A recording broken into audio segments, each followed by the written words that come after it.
이 시간 하나님께서 우리에게 주신 말씀은요, 누가복음 10장 35절에서요 42절까지의 말씀입니다.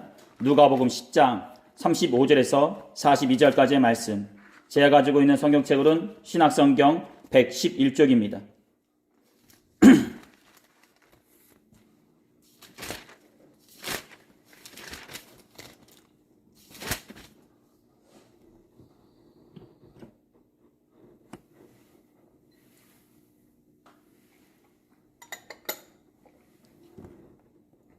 누가복음 10장 35절에서 42절까지의 말씀, 제가 가지고 있는 성경책으로는 신약성경 111쪽입니다.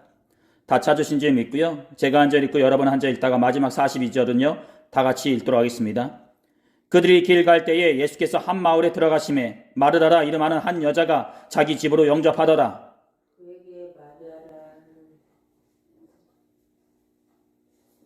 39절 있어요. 시작. 그에게 마리아라 하는 동생이 있어 주의 발치에 앉아 그의 말씀을 듣더니 마르다는 주님이 하는 일이 많아 마음에 분주한지라 예수께 나아가 이르되 주여 내 동생이 나 혼자 일하는 게 두는 것을 생각하지 아니하시나이까 그를 명하사 나를 도와주라 하소서. 주께서 대답하여 이르시되 마르다야 마르다야 네가 많은 일로 염려하고 근심하나 몇 가지만 하든지 혹은 한 가지만이라도 족하니라. 마리아는 이 좋은 편을 택하였으니 빼앗기지 아니하리라 하시니라. 아멘. 오늘의 여러분들과 마르다와 마리아, 부제로는요 균형 잡힌 신앙생활이란 제목으로 다 같이 하나님의 말씀 나누도록 하겠습니다. 우리 말씀 나누기 전에 앞뒤 좌우로 마음과 정성을 모아서요 예수님의 이름으로 축복의 인사 나누도록 하겠습니다. 예수님의 이름으로 사랑하고 축복합니다. 예수님의 이름으로 사랑하고 축복합니다. 말씀 나누도록 하겠습니다. 예수님께서는 복음을 전하시면서 베날이라는 마을을 지나가실 때마다 유난히 예수님과 친분이 두터웠던 하나의 가정을 들리곤 하셨습니다. 그 가정은 복음서 이곳저곳에서 찾아볼 수 있듯이 예수님과 아주 친밀하면서도 유대감이 두터웠던 믿음의 가정이었다 볼 수 있을 것입니다. 그 가정은 때로는 예수님에게 잠시 동안의 피로를 풀어주는 휴식과 쉼을 제공해 주기도 하고 때로는 많은 사람들 앞에 믿음의 고백을 함으로써 예수님이 하나님의 아들이라는 것을 증거하기도 하였습니다. 비록 그 가정에 대한 기록들은 복음서 외의 성경에서 뚜렷한 두각을 나타나고 있지는 않지만 복음서에서만 기록된 내용들을 살펴보게 되면 그 가정은 예수님의 12제자 못지않게 예수님을 열렬히 사모하였던 가정이었고 예수님 또한 복음을 전하시는 가운데 속에 그 가정이 있는 베나리에 들어오시게 되면 그 가정에 잠시 들려 힘을 얻으며 말씀을 전하셨다 볼 수 있을 것입니다. 또한 그 가정의 장남이 죽을 병에 걸려 목숨을 잃게 되었을 때 예수님께서는 이 병은 죽을 병이 아니요 오히려 하나님의 영광을 드러낼 병이다 라고 말씀하신 것으로 보아 이 가정은 예수님의 사역 가운데 뗄래야 뗄 수 없는 믿음의 가정이었음을 우리는 보게 됩니다. 그렇습니다. 사랑하는 성도 여러분, 우리는 이 가정의 구성원들이 어떤 환경에서 자랐고 어떤 교육을 받았는지 정확히 알 수는 없습니다. 하지만 한 가지 확실한 사실은 그 가정은 예수님의 12제자 못지않게 예수님을 열렬히 사모하였던 가정이었다는 것이요 예수님 또한 그 가정을 좋아하셨다는 것입니다. 그렇습니다. 그 가정은 여러분들도 알고 계신 마르다와 마리아의 가정입니다. 마르다와 마리아, 우리는 마르다와 마리아의 얘기를 나누기 전에 기본적으로 가지고 있는 선입견이 있는데 그것은 바로 두 자매는 서로 확실하게 다르다는 것입니다. 어떻게 다르죠? 마르다는 분주하고 사리 분별력이 떨어지며 옳고 그름을 판단할 줄 모르는 어리석은 여인처럼 보여지고 이에 반해 마리아는 옳고 그름을 판단할 줄 알고 어떤 것이 우선시 되어야 하는지를 정확히 아는 사람처럼 보여진다는 것입니다. 덧붙여서 얘기하자면 마리아는 성서에 나오는 몇몇 되지 않는 여인들 중에 손가락 안에 드는 지혜롭고 현명한 여인처럼 보여지고 마르다는 무엇이 중요한지 모르는 어리석고 우매한 여인처럼 보여진다는 것입니다. 말이 그렇듯이 마리아는 예수님이 십자가의 고난을 받으시기 전 예수님의 발밑에 300데나리온이나 되는 향유를 쏟아붓고 자신의 머리털로 닦아준 일이 있었습니다.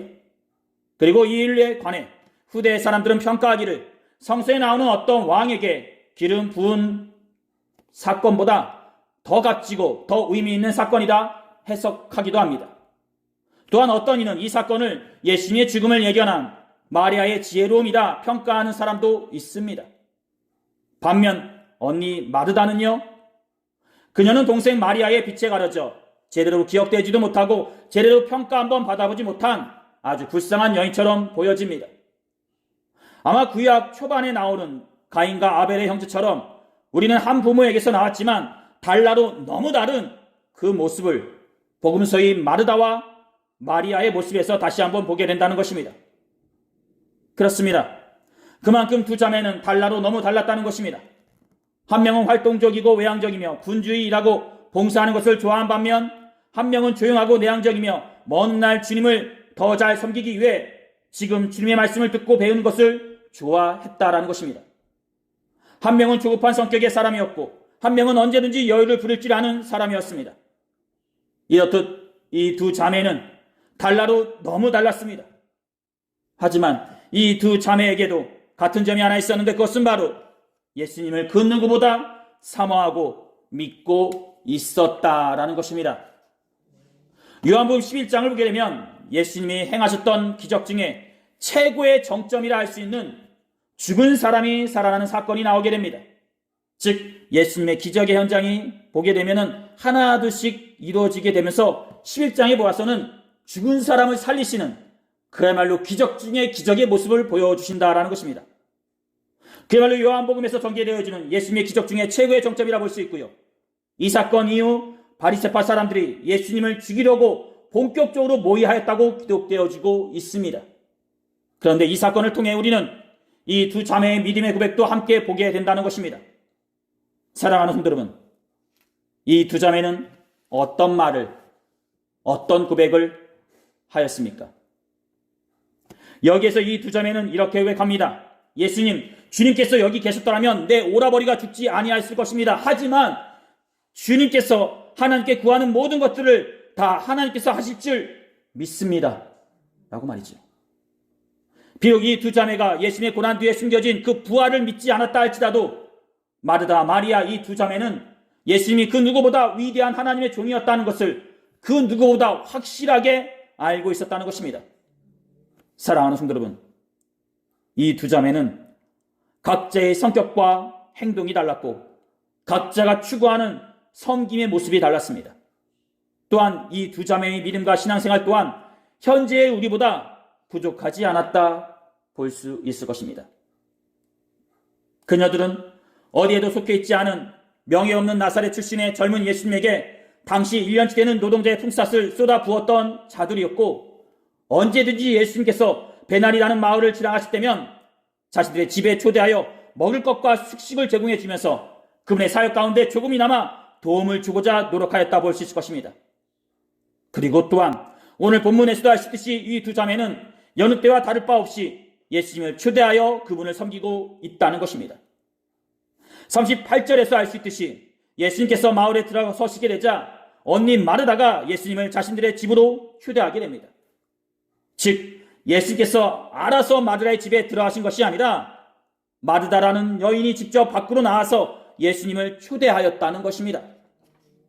사랑하는 성도 여러분, 한번 생각해 보시기 바랍니다.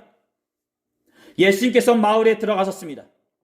지금처럼 위성으로 중계하는 것도 아니요 카톡으로 서로 주고받으며 예수님의 정보를 공유하는 것도 아닙니다. 다만 알 수 있는 방법은요, 사람들의 입소문을 통하여 알 수 있는 방법밖에 없다는 것입니다.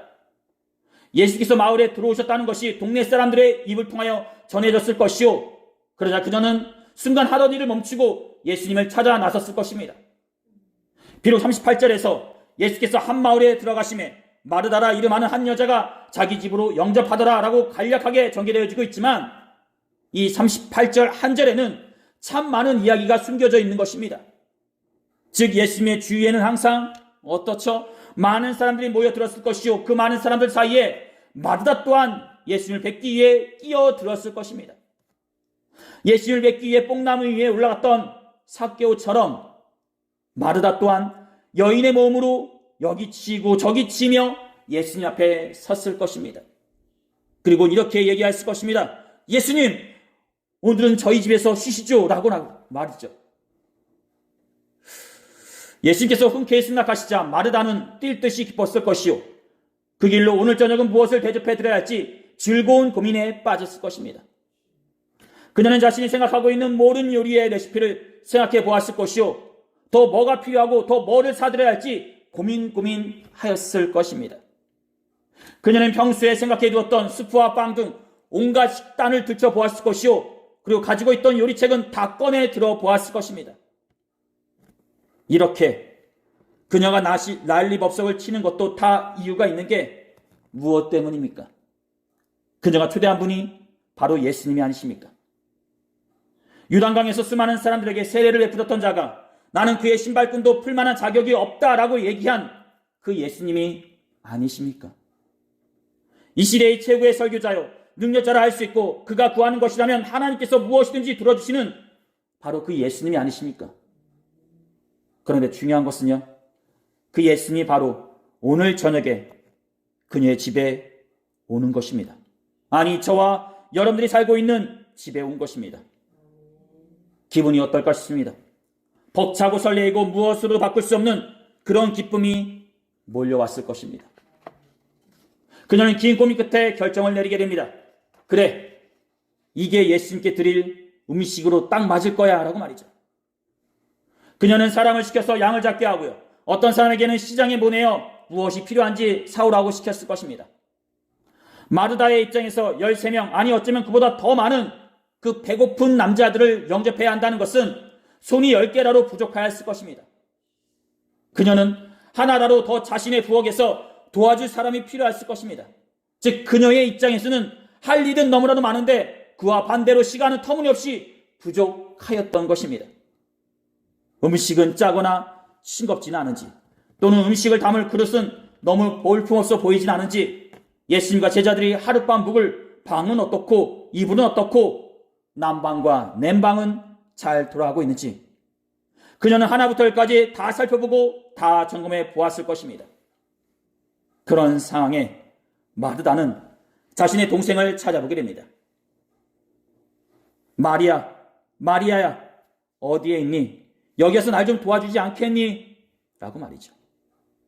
지금 이 상황에 마리아가 나타나 접시를 닦아주기라도 한다면 마르다의 일이 조금은 수월하고 조금은 한숨을 돌릴 수 있을 것입니다. 그런데 그렇게 쉽게 마리아가 나타나지는 않게 됩니다. 마르다는 정해진 시간과 처해진 상황에 최선을 다하여 음식을 준비하고 집을 정리했을 것입니다. 그리고는 동생 마리아가 어디에 있는지 다시 한번 살펴보았을 것입니다. 그런데 그 순간 그녀는 온몸에 힘이 빠지는 장면을 목격하게 됩니다. 어떻죠? 글쎄, 온 식솔들이 그 유명한 예수님을 대접할 준비를 하느냐고 이렇게 야단 법석을 떨고 있는데, 글쎄 그 마리아는요, 태연하게 거실에서 예수님의 말씀을 듣고 있는 것이었습니다. 사랑하는 성도 여러분, 기분이 어떻습니까? 누구는 예수님의 말씀이 듣기 싫어서 이렇게 부엌에서 일을 하고 있나 싶습니다. 예수님과 제자들을 초대하고 나서 살펴보니 일할 사람이 터무니없이 부족한 것입니다. 나름 집안의 연장자로서 마르다의 입장은 집안에 손님을 맞이한다는 것이 그렇게 쉽고 여유 부릴 행동은 아니었을 것입니다. 그런데 이런 속마음도 몰라주기라도 하듯 동생 마리아는요, 예수님의 발치에 앉아서 그분의 말씀에만 집중하고 있었던 것입니다. 마르다는 참다 못해 남자들의 모임에 끼어들어 이런 얘기를 하게 됩니다. 예수님, 제 동생이 저 혼자 일하게 두는 것을 아무렇지 않게 그렇게 보고만 계십니까? 어서 제 동생에게 가서 너의 언니를 도와주라고 말씀해 주십시오 라고 말이죠. 마르다는 자신의 목소리가 갈라지고 있음을 느꼈지만 예수께서 이해해 주실 것이다 믿었을 것입니다. 이런 상황에 목소리가 갈라지지 않고 화를 안 내는 사람이 몇 명이나 있겠습니까? 마르다의 입장에서는 예수님께서 자신의 편이 되어 공정한 판단을 내려주실 것이다 믿었을 것입니다. 그런데 어떻죠? 예수님께서는 마르다를 칭찬하는 대신 마리아가 좋은 편을 선택했다고 말씀하시며 이와 반대로 마르다를 부드럽게 꾸짖어 주신다는 것입니다. 마르다는 고민하였을 것입니다. 좋은 편? 좋은 편? 그럼 나는 뭐지? 지금 내가 한 이 모든 일들은 다 쓰잘데없는 일들인가? 라고 말이죠. 그녀는 예수님이 말씀하신 좋은 편이 무엇인지 되뇌이면서 생각해 보았을 것입니다. 나 역시 예수님을 섬기려는 마음에 동분서주하며 뛰어다니고 있는데 여기에 무엇을 더 첨가해야 한단 말인가? 더 무언가를 더 채워야 한단 말인가? 그래야 좋은 것이 돼버리는가? 라고 말이죠. 사랑하는 성도 여러분, 아닙니다. 그것은 아닙니다. 예수님께서는 무언가를 더 원하지 않으십니다. 예수님께서는 더 바쁘게 돌면서 더 채워지고 더 첨가되어지기를 원하지 않으십니다. 그분은 우리가 더 채워지기보다 더 자유로워지기를 원하시지, 우리가 현재의 자리에서 더 구속받고 더 얽매이기를 원하지 않으신다는 것입니다. 본문 41절에서 예수님께서 많은 일로 염려하고 근심하나 라고 말씀하신 것처럼 예수께서는 우리가 더 채워지기보다 더 내려놓기를 원하신다는 것입니다. 즉 그분은 우리가 더보다는 덜 하기를 원하신다라는 것입니다. 하루하루 바쁘게 살아가면서 피로에 피로가 더 쌓여가고 수고로운 가운데 더 지쳐가는 우리의 모습을 바라보시면서 예수께서는 우리가 조금 덜 하기를 바라시고 조금 덜 염려하고 조금 덜 근심하기를 원하신다는 것입니다. 하지만 이와는 다르게 우리는 어떻습니까?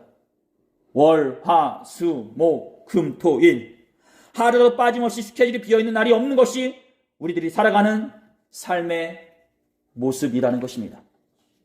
월요일에는요 빨래와 다림질, 지방 청소를 하여야 하고요. 화요일에는요 집 앞에 있는 텃밭을 돌봐야 되고요. 수요일에는요 공과금과 건강을 위해 헬스를 그나마 좀 해야 합니다. 그래야 건강을 유지할 수 있죠. 그리고 또한 목요일에는요 마트에 나가서 장을 봐야 되고요. 금요일에는요 아이들이 학교 생활은 잘하고 있는지 살펴보아야 합니다. 물론 제가 간략하게 얘기 드렸지만 각자의 스케줄이 빡빡하게 짜여 있지는 않으십니까? 제가 섬에서 목회했을 때도 그 일주일한 시간이 혼자 살면서 예배당 줘서 방 청소, 앞에 풀 베는 것부터 심지어 밖에 나가서 먹을 거, 물 한 병 사오는 것까지 빽빽했습니다. 심지어 신방도 가야 되고요. 아프신 분들 많으니까 병원 가보셔야 되는 거고, 병원 가는데 그냥 나가요? 배 타고 나가야 되는 거고, 배 타고 나가는 순간부터 하루가 사라지게 되는 거지. 그리고 지방 일도 해야 되고요. 하는 건 남들이 보기에는 없는 것 같은데 막상 내가 스케줄을 보게 되면은 누구 하나 만나서 그래 밥 한 끼 먹자라는 게 말은 쉬운데 쉽게 이루어지지가 않아요. 저만 그런 게 아니라 여러분들도 똑같잖아요. 예. 가정에 속해 있는 분은 더, 자녀가 있는 분들은 더 바쁘시지. 그리고 이것이 현대 우리의 모습이고 현대 이런 모습 속에서 우리는 과중한 일과 피로에 지쳐 짜증과 분노를 표출하며 살아간다는 것입니다. 조금만 덜 하고 조금만 덜 내려놓으면 되는데 우리는 우리에게 주어진 그 위치, 장남, 장녀, 어머니, 아버지, 회사에서 과장, 부장이라는 그 위치 때문에 어쩔 수 없이 일을 하여야 하고요. 어쩔 수 없이 부엌으로 돌아가 손님을 맞을 준비를 하여야 한다는 것입니다. 지금 현재 마르다의 모습처럼 말이죠. 그렇다면 마리아는 어떻습니까? 마르다가 거친 폭포와 같다면 마리아는 잔잔한 호수와 같다 볼 수 있을 것입니다. 마르다가 장민을 꺾어 줄기를 자르고 어린 순이나 넓은 잎사귀를 가진 양치 식물과 함께 화병에 꽂는 쪽에 가깝다면 마리아는요 이와는 다르게 잠시 가던 길을 멈추고 장미향을 맡으며 이곳저곳을 돌아다니는 쪽에 더 가깝다 볼 수 있을 것입니다. 마르다의 초청으로 예수님과 제자들이 잘 정돈된 그녀의 집에 들어왔을 때 마리아는 별 하는 일 없이 이리저리 거닐거나 쉬고 있었을 것입니다. 그리고는 제자들이 던져놓은 외투와 배낭 사이에 그렇게 파묻히듯 앉아 말씀으로 이 시다를 사로잡아버린 그 예수님을 바라보고 있었을 것입니다. 처음에 이들이 들어왔을 때 그녀는 서둘러 예수님과 제자들의 물건들을 구석에 갖다 놓고 목말라 하는 그들에게 밥비 한 잔의 물을 갖다 주었을 것입니다. 그리고는 어느 순간 그들과 이런저런 농담을 나누며 웃음꽃을 피우다가 그들과 하나가 되어 예수의 말씀을 듣게 되었을 것입니다. 예수께서는 전에 그녀가 들어본 적이 없는 말씀을 하게 되셨고 그녀는 어느 순간 그 말씀에 현혹되어 더 가까이 다가왔을 것입니다. 그리고 어느 순간 그녀는 13번째 제자가 되어 그 말씀 앞에 집중하게 되었을 것입니다. 그녀는 지금 해야 할 일들이 너무나도 많고 많았지만 이에 대한 어떤 움직임도 보이지 않은 채 그 말씀에만 온 힘을 쏟아부으며 예수님께 다가갔을 것입니다.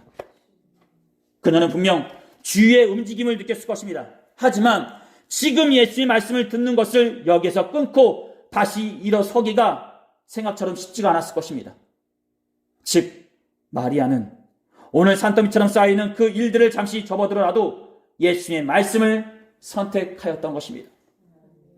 사랑하는 성도 여러분, 이런 마르다와 마리아의 모습은 우리 안에서도 쉽게 찾아볼 수 있다 볼 수 있을 것입니다. 우리 안에 마르다와 마리아가 공존하고 있다라는 것입니다. 즉 우리는 산더미처럼 쌓여있는 해야 할 일들과 예수님과의 교제 가운데 속에 수시로 갈팡질팡하며 무엇을 더 어떻게 해야 할지, 무엇을 더 만들어 놓아야 할지, 그리고 어떤 것을 먼저 실행해야 할지 고민하곤 합니다. 즉 우리의 한편은 마리아가 거실로 가자고 얘기하고 있는데 또 다른 한편은 마르다가 이어 부엌으로 들어가서 손님을 맞을 준비를 하자고 얘기한다는 것입니다. 그렇습니다.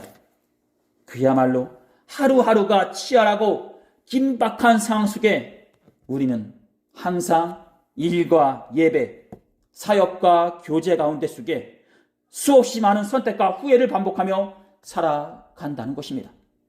어느 것이 먼저이고 어느 것을 먼저 선택해야 될지 너무나는 많은 일 가운데 속에 사랑하는 성도 여러분, 우리가 마르다처럼 손님을 맞을 준비만 하게 된다면 더 이상 예수님과의 교제는 힘들 것이요, 그렇다고 마리아처럼 개인의 영성만 추구하게 된다면 그 공동체는 더 이상 유지되기가 힘들 것입니다. 그렇습니다. 저는 가끔씩 교육자나 평신도이든지 간에 너무 하시는 일들이 많고 많아서 예수님과의 교제가 원만하게 이루어지지 않는 분들을 뵐 때가 있습니다. 그분들은 때론 마리아처럼 예수님과의 교제를 원하지만 맡고 있는 그 위치 때문에 어쩔 수 없이 부엌으로 들어가 공동체를 이끌어야 하는 안타까운 모습을 보일 때가 있습니다. 또한 한편으로는 공동체는 전혀 생각하지도 않고요, 개인의 영성과 교제를 중히 여긴 나머지 자신에게 주어진 일을 등한시하거나 방치하는 바람에 그분과 같이 속해 있는 분들이 많은 어려움 가운데 일을 떠맡게 되는 경우도 보게 될 때가 있습니다. 그야말로 나는 하나님 안에서 평안한 시간을 보내고 있을지 몰라도 나로 인해 그 누군가는요 더욱더 많은 일을 하게 된다는 것입니다. 부엌에서 일을 하고 있는 마르다나 거실에서 말씀을 듣고 있는 마리아나, 예수님께서는 각자의 선택을 존중해 주셨고 각자에게 잘났다고 못났다고 얘기해 주지 않으셨습니다.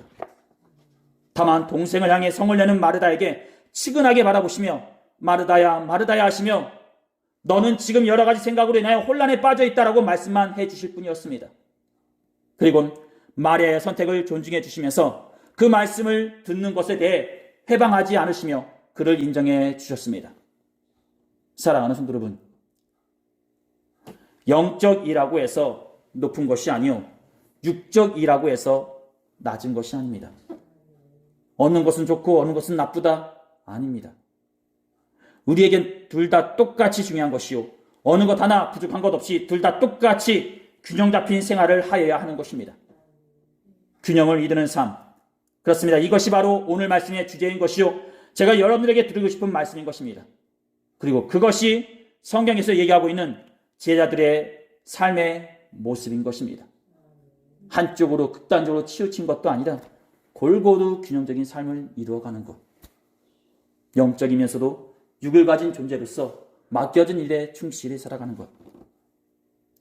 오늘 우리가 나누고 있는 마르다와 마리아의 이야기의 앞의 내용을 살펴보게 되면요, 70인의 전도대 이야기와 복음 계시에 대한 섭리와 제자들을 향한 복, 그리고 마지막으로 선한 사마리아인에 대한 이야기가 소개되어지고 있음을 우리는 보게 됩니다. 그리고 이어서 오늘 우리가 나누고 있는 마르다와 마리아에 대한 이야기가 전개되고 있음을 보게 되는데요, 이는 모두 다 제자도에 관한 교훈들을 다양한 측면에서 강조하고 있는 것이라 볼 수 있을 것입니다. 즉 70인의 전도대가 나가서 놀라운 일들을 겸하고 돌아온 일, 강도 만난 자를 누가 도와줬냐는 일, 예수님을 모시고 함께하는 가운데 속에 환경과 상황으로 인하여 할 일을 제대로 하지 못하는 일 등, 여기에는 기독교 신앙에서 얘기하고 있는 사랑이란 자기 헌신, 자기 희생을 이야기하면서 한편으로는 마르다와 마리아의 이야기를 통해 균형 잡힌 신앙생활에 대해서 이야기해주고 있다는 것입니다. 그렇습니다. 예수님이 함께 하셨던 시대나 성령님이 함께 하시는 지금의 시대나 제자들이 간과하지 말아야 할 것은요, 이렇듯 어느 것이 중요하고 어느 것이 낮은 것이 아니라는 것입니다. 즉 우리는 어느 것이 중요해서 그것에 너무 치우쳐서도 안 되고 어느 것이 덜 중요하다고 해서 그것을 등한시해서도 안 된다는 것입니다. 가끔씩 기도를 많이 해야 하냐, 성경을 많이 읽어야 하냐, 선행을 많이 베풀어야 하냐, 자신의 성결을 더 중히 여겨야 하냐 얘기하신 분들이 계신데 어느 것이 중요하고 어느 것이 덜 중요한 것이 아닙니다. 어떤 이는 성경만 주구장창 읽고 기도는 하나도 안 하고, 어떤 분은 성경을 하나도 안 읽어서 기도만 하시고, 어떤 분은 예배 참석해서 목회자 말씀에만 귀를 기울이고 있고, 어떤 것에 치우쳐서 있어서는 안 됩니다. 골고루 이루어져야죠. 성경을 읽고 기도를 하시고 말씀을 들으시고요. 예. 똑같이 중요하고 똑같이 우리의 신앙생활 속에서 이루어져야 되고요. 보여져야 되는 것입니다. 그래야만 올바른 신앙인이요 그리스도인이라 할 수 있지, 그렇지 않고서는 바른 신앙이라 할 수 없는 것입니다. 즉 감리교회 창시자인 요한 웨슬리 목사님께서 기도와 성경도 많이 읽으며 자신의 성결과 선행을 동시에 행하시면서 실천하셨던 것처럼 어느 것 하나 높고 낮은 것이 없다는 것입니다. 사랑하는 여러분, 예수님 또한 하나님의 나라를 전하시는 가운데 속에 이런 균형 잡힌 모습을 우리에게 보여주셨습니다. 그분은요, 서두르는 법이 없으셨고 그렇다고 너무 침체되어 있지도 않으셨습니다. 그분은 자신이 누구이고 어디로 가고 있는지 분명히 아셨으며 세상의 요구나 필요에 따라 붙들려 움직이지 않으셨습니다. 좌지우지 붙들려서 움직여지지 않으셨다라는 것입니다. 그분은 하나님의 인도하심에 따라 기적과 이적을 행하셨고 어느 순간 모여있던 군주들에게서 벗어나 당신만의 한적한 곳으로 가서 홀로 기도하는 시간을 가지셨습니다. 그분은 우리에게 참된 신앙인의 모습이 무엇인지 보여주셨으며 또한 그렇게 함으로써 우리 또한 그분의 길을 따라가기를 원하셨습니다. 균형 잡힌 신앙인의 모습, 그분은 우리가 그렇게 되기를 원하셨습니다. 처음 마르다와 마리아의 이야기에서 알 수 있듯이요, 마르다는요 자신의 성격을 버리거나 취미를 포기하지도 않습니다. 그렇다고요 그녀는 예배부터 드리려고 요리책을 불태워버리거나 동생 마리아를 모방하지도 않습니다. 다만 그녀는 어떻게 하죠? 말씀에 순종만 할 뿐입니다. 그녀는 묵묵히 예수님의 꾸지람을 받아들이고 자신에게 주어진 시간 가운데 일할 시간이 있는가 하면 또한 예배드릴 시간도 있다는 것을 깨닫게 됩니다. 복음서 후반부에 이르러 마르다는 더 이상 집안을 왔다 갔다 하며 붕괴하거나 서두르지 않고요, 믿음과 신뢰로 가득 찬 모습을 우리에게 보여주게 됩니다. 또한 마리아는요 조용한 성격을 타고났기에 타고난 예배자의 모습을 우리에게 보여줄 것이다 믿었지만 후반부에 와서는요 재난이 닥치자 슬픔에 빠져 자포자기한 모습을 우리에게 보여주게 됩니다. 그러나 결국 어떻습니까? 그녀는 예수님의 시간이 얼마 안 남았음을 짐작했는지 예배 가운데 아름답고 희생적인 모습을 우리에게 보여주며 예수님을 섬기게 된다는 것입니다. 그렇습니다. 이것이 바로 베나리에 살고 있는 두 자매의 모습이었던 것입니다. 즉 서로가 이해하지 못했던 가운데 둘 다 다른 성격의 다른 방법으로 예수님을 섬겼지만 시간이 흐른 뒤에 이 두 자매는 서로가 모자른 부분과 부족한 부분을 채워가며 한 명의 성숙한 신앙인으로서 성장하게 된다는 것입니다. 즉 예수님 안에서 분방한 이는 유순해지고 얌전한 이는 용감해진 것이었습니다. 사랑하는 여러분, 우리가 지금 해가고 있는 것이 크게 잘못된 것은 아닙니다. 우리가 마르다 마리아처럼 서로의 부족한 부분과 모자른 부분을 채워가며 생활하는 것, 이것이 바로 성숙한 신앙인으로서 우리가 조금씩 앞으로 나아가는 것입니다. 그리고 그것이 중요한 것입니다. 즉 우리가 일과 교제 가운데, 행동과 기도 가운데 서로 균형 잡힌 모습을 찾아가며 만들어가는 것, 이것이 중요한 것이라는 것입니다. 우리가 말씀 가운데 속해서 은혜를 받았다면, 영적인 것이 채워졌다면 육을 가진 존재로서 그 은혜 받은 것이 주위 사람들에게 영향력을 끼치는 존재로서 우리의 육이 쓰여져야 한다라는 것입니다. 어느 것 하나 높고 낮은 것도 없이요, 은혜 받을 시간이 있으면 또한 부엌에 가서 일할 시간도 있어야 한다라는 것입니다. 지금 장단 마르다였던 자가 마리아의 마음을 갖기는 힘들 것이요, 마리아 같은 자가 마르다의 행동을 따라가기는 벅찰 것입니다. 하지만 분명하게 말씀드릴 것은 이런 정신없이 바쁜 마르다와 같은 세상 속에서 예수님 앞에 나아가고자 하는 마리아의 그 마음은 우리가 꼭 가지고 있어야 된다라는 것입니다. 왜냐하면 그분 안에서 마르다와 마리아가 조금씩 인정하고 변화되었던 것처럼 우리 또한 그분의 곁에 있을 때 새 힘을 얻고 변화를 경험하기 때문입니다. 사랑하는 성도 여러분, 이제 말씀을 마치겠습니다. 여러분들은 지금 어디에 계십니까? 거실에 계십니까? 아니면 부엌에 계십니까? 부엌에 계신 분들은 잠시 동안 하던 일을 멈추고요. 거실로 나와보시기 바라고요. 거실에 계신 분들은 예수님과의 교제 시간이 끝나면 부엌을 한번 살펴보시기 바랍니다. 부엌이 지금 제대로 돌아가고 있는지 말이죠. 여러분들이 그저 스쳐간 생활의 한 부분에 여러분들이 미처 깨닫지 못했던 중요한 신앙인의 자세와 마음이 있었을 것입니다. 은혜 받기 위해서 하던 일을 누군가에게 떠넘겼던가, 아니면 일에 파묻혀 은혜의 자리를 등한시하였던가 말이죠. 말씀을 들을 때와 일을 할 때가 언제였는지 살펴보시고 균형 잡힌 신앙생활을 행하시는 저와 여러분들이 되었으면 합니다. 그리고 무엇보다 중요한 것은요, 수시로 예수님을 우리들의 가정과 삶 속에 초청하시기 바랍니다. 그의 날 누군가가 보기에는 어리석고 붕괴만 할 것 같은 그 젊은 여인이 예수님을 초청하였던 것처럼 여러분들도 예수님을 초청하여 말씀 들을 때와 은혜 받을 때를 소중히 여기시기를 소원합니다. 그리고 부엌을 한번 살펴보시기 바랍니다. 오늘 하나님께서 우리들에게 주신 말씀은 여기까지입니다. 기도하시겠습니다. 귀하시 복 계신 우리 하나님 아버지, 우리의 생활이 하루하루가 바쁘고 한 시간 한 시간이 모자랄 때가 있습니다. 그럴 때 주님을 향하는 자그마한 발걸음을 허락하여 주시옵시고 그 발걸음 가운데 주님을 향한 교제와 말씀으로 더욱더 주님과 하나된 지체들이 될 수 있도록 우리를 이끌어 주시옵소서. 우리가 너무 한쪽으로 치우친 신앙인의 모습을 갖기보다 주님 안에서 일과 교제 가운데 균형 잡힌 신앙생활을 할 수 있도록 우리를 이끌어 주시옵시고 항상 독수리 날개쳐 올라갈 수 있는 새 힘으로 우리를 이끌어 주시옵소서. 아버지 하나님, 오늘도 이렇듯 주님의 백성들이 한자리에 모여서 주님께 예배를 올려드립니다. 주님의 사랑하는 백성들을 보살펴 주시옵시고 항상 주님이 주신 축복과 이끄신 가운데 회복과 축복을 경험하는 복된 주의 성도들이 되게 하여 주시옵소서. 우리의 모든 형편과 상황을 아시고 돌보시는 주님, 성령교회 가족들 한 명 한 명을 돌봐 주시옵시고 지켜주시기 믿으며 이 모든 기도를 우리 주 예수 그리스도 이름으로 간절히 기도 드렸사옵나이다. 아멘.